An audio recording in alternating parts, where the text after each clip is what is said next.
코로나19로 사회 이곳저곳에서 유례없는 피해가 잇따르고 있는데 특히 문화, 체육, 관광 분야는 그야말로 직격탄을 맞았습니다. 문화예술 체육인들 상황이 나아지기만을 기다리고 있는 중인데 경기도 의회도 고민이 많습니다. 성수석 경기도의회 의원 연결해 자세한 이야기 들어보도록 하겠습니다. 경기총국으로 모셨습니다. 의원님 안녕하십니까?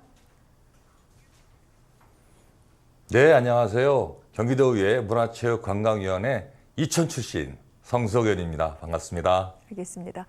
자, 먼저 문화체육관광위원회 사안부터 좀 여쭤보도록 하겠습니다. 특히 코로나19로 인해서 이 분야가 침체된 분위기인데 어깨가 많이 무거우실 것 같습니다. 지난 1년 사이에 어떤 일들이 있었습니까? 네, 의회의 가장 기본적인 역할은 집행부인 경기도의 정책이 경기도민들의 피부에 와 닿을 만큼 합리적이고 공정한지를 따져 묻는 일이 아닐까 싶습니다. 2018년부터 작년까지 경기도의회 문화체육관광위원회가 행정사무감사 우수위원회로 3년 연속 선정되었다는 점을 개인적으로 매우 기쁘게 생각하고 있습니다. 또한 코로나19가 우리 일상 속에 들어온 지 벌써 1년 반 정도 지났는데요. 말씀하신 대로 문화, 체육, 관광 분야는 그 어려움에 직격탄을 맞고 있습니다. 코로나19로 타격을 입은 문화예술, 체육, 관광 분야 종사자들의 위기 극복을 위해서 경기도의회와 문화체육관광국 그리고 산하공공기관이 협업하여 경기도용 문화 뉴딜 프로젝트를 시행하였습니다. 100만 원의 기적, 드라이빙 시어터, 경기 방방콕콕, 예술방송국, 착한 여행 캠페인, 도인 상생 특례 보증 대출 사업 등 문화예술 관광업계의 코로나19 위기 극복에 경기도의회가 함께했다는 것이 기억에 남습니다. 네, 여러 가지 노력을 많이 하셨습니다만 그래도 워낙에 이 관련 분야의 경제적인 타격이 큽니다. 그렇기 때문에 도 차원의 좀 대책이 시급하지 않느냐 이런 얘기 많이 나오는데 혹시 도의회에서는 추진 중인 방안이 있으신지요? 코로나19 상황이 지속되는 요즘 경기도가 도내 기업의 메세나 활동을 독려해서 문화예술 체육인들에게 희망을 심어줘야 할 때라고 생각합니다. 또한 도내 기업들과 연계해 단순한 아이디어 차원을 넘어서 구체적으로 시행할 수 있는 방안을 마련해야 한다고 생각합니다. 앞으로 코로나19라는 전례 없는 상황이 또 발생할 수 있기 때문에 경기도가 정책적으로 문화예술 체육인들을 지원하기 위한 제도를 심도 있게 고민하는 과정이 필요하다고 생각합니다. 그리고 의원님, 저희가 조금 전 리포트를 통해 전해드렸습니다만 최근 백신 접종의 속도가 붙으면서 이제 여러 경제 분야도 활성화될 것 같고 문화체육 관광 분야도 되살아날 것 같다. 이런 예측 많이 나옵니다. 그렇다면 코로나19 이후에 어떻게 나아가야 할지 이 부분은 어떻게 보십니까? 네, 코로나19로 아직 미집행된 문화체육 관광 분야의 사업 및 행상들이 많을 것으로 생각합니다. 정부의 코로나19 백신 예방접종자 지원 방안을 활용하는 것이 중요하다고 생각합니다. 소관부서 및 기관별로 백신 예방접종을 마친 도민에게 보다 많은 인센티브를 제공하기 위해 다양한 혜택을 개발하는 등 구체적이고 적극적인 노력이 필요하다고 생각합니다. 또한 아무래도 코로나19로 경기도민들이 매우 어려운 상황에 처해 있는데 당장에 해결을 할 수 있으면 좋겠지만 피해를 최소화해서 향후 코로나19가 극복되는 상황이 왔을 때 조속히 원상으로 돌아가는 방안이 매우 중요합니다. 특히 문화체육관광 분야는 코로나19 상황으로 매우 심각한 타격을 입을 수밖에 없어서 철저한 방역 조치하에 각종 사업과 정책들이 이러한 상황에 맞추어서 기존의 비대면 전환과 더불어 다양한 방법을 시도하여 활성화시키는 것이 가장 급선무라고 봅니다. 네, 여러 가지 고려할 내용들을 짚어주셨습니다. 이 얘기도 좀 여쭤보겠습니다. 얼마 전 언론 보도를 통해 전해졌는데 경기도 예술단 중장기 발전 전략 TFT 발족했다. 이런 소식이 전해졌네요. 어떤 내용입니까?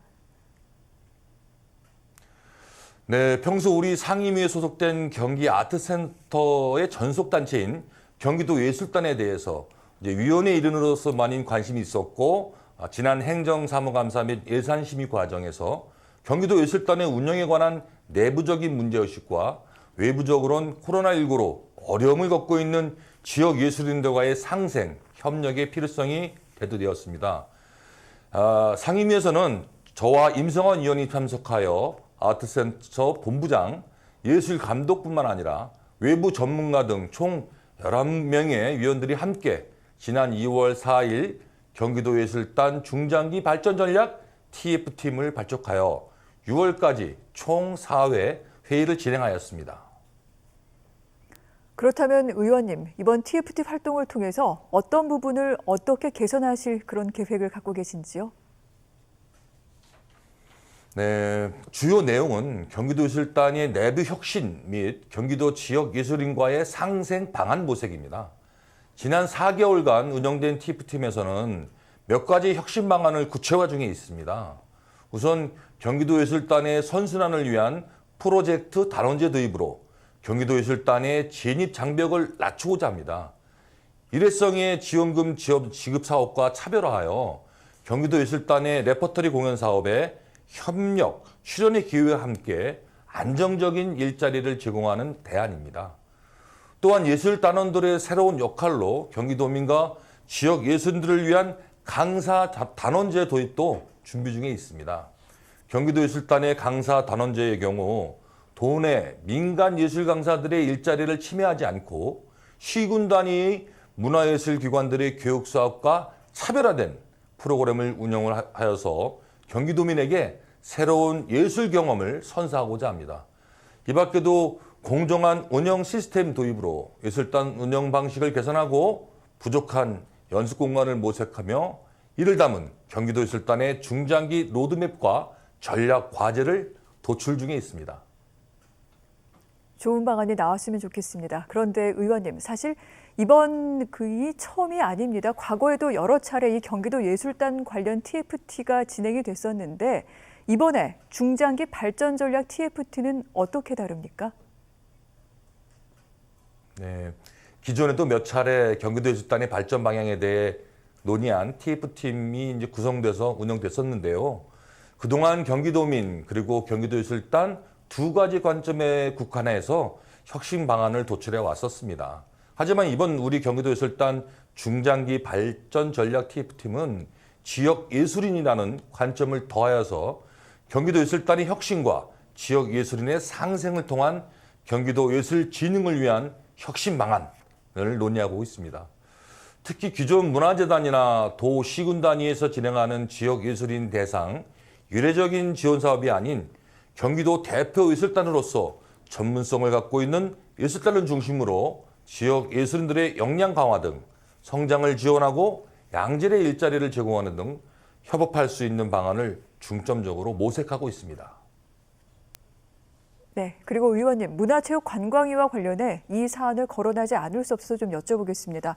사실 체육계 성폭력, 지난해 올해 사회적으로 상당히 큰 지탄을 받았던 바 있습니다. 인권 침해도 상당한데 경기도는 스포츠 윤리센터를 만들어서 해결하겠다 이렇게 밝히기도 했습니다. 의원님 어떻게 보십니까? 네, 일전에 세계적으로도 유명한 우리나라 선수가 성폭력을 당한 사건이 있었습니다. 이 사건을 계기로 스포츠 인권 문제가 많이 개선되었지만 그럼에도 불구하고 현실은 아직도 개선해야 할 부분이 많다고 생각됩니다. 체육계 성폭력이나 폭력 사건을 보면서 그동안 스포츠계의 4대 악, 조직의 사유화와 성폭력, 입시비리, 승부 조작 등 특히 스포츠 폭력 문제에 대한 많은 자성의 노력들에 대해 신뢰를 보낼 수 없게 된 것도 현실입니다. 무엇보다 스포츠계의 오랜 관행인 엘리트 스포츠 지상주의, 성적 지상주의, 조직의 사유화, 특히 연공서열에 의한 유연하지 못하고 융통성이 없는 조직 문화가 아직도 스포츠 현장 곳곳에 남아있다고 생각하고요. 이런 상상을 해서는 안 되지만 앞서 벌어진 일들이 다시 일어난다면 과연 경기도가 도민과 국민의 입장에서 온전히 이를 처리할 수 있을까 생각하면 심히 걱정되는 것도 현실입니다. 다른 타 지자체도 같은 것 같다는 생각이 듭니다. 최근 경기도의회와 경기도가 노력해서 전국 광역시도 중에서 최초로 운동선수들의 폭력, 성폭력 등 사건을 조사할 수 있는 권한을 가진 정부의 전담기구인 스포츠윤리센터 설치가 가시화되어 가고 있습니다. 경기도 스포츠윤리센터가 개소를 하게 되면 경기도 차원에서 스포츠 폭력, 성폭력, 가혹행위, 스포츠 비리, 비리자에 대한 신고, 상담뿐만 아니라 조사권을 통한 수사, 피해자의 법률 지원, 그리고 스포츠 인권에 대한 교육과 홍보 등의 역할을 우선적으로 수행할 것으로 생각됩니다.